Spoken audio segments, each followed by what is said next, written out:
بسم اللہ الرحمن الرحیم۔ آج کے سفرات حاضر۔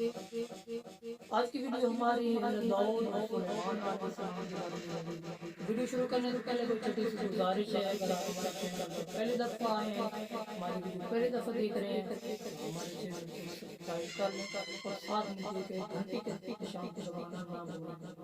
تو چلتے ہیں آج کی ویڈیو کی طرف۔ حضرت داؤد پر عثمانی کتاب زبور نازل ہوئی۔ حضرت داؤد نے 40 سال حکومت کی۔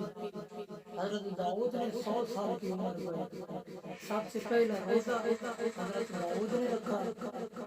سوال، اللہ پاک نے آپ کو کیا معجزات عطا کیے جو آپ پہاڑ اور پرندے آپ کے ساتھ تسبیح کرتے تھے اور لوہا آپ کے ہاتھ میں نرم کر دیا گیا، آپ کو پرندوں کی بولی آتی تھی؟ سوال، حضرت داؤد کے جنازے میں کتنے علماء تھے؟ جواب میں 40,000 تھے۔ حضرت سلیمان علیہ السلام داؤد کے بیٹے تھے۔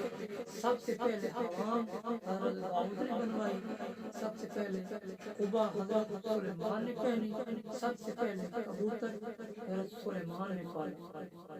تو یہ تھی حضرت داؤد اور سلیمان کی معلومات۔ تو آج کی ویڈیو میں بس اتنا ہی، ملتے ہیں نیکسٹ ویڈیو میں، تب تک اپنا خیال رکھیے گا، حامد کو یاد رکھیے گا۔ فی امان اللہ۔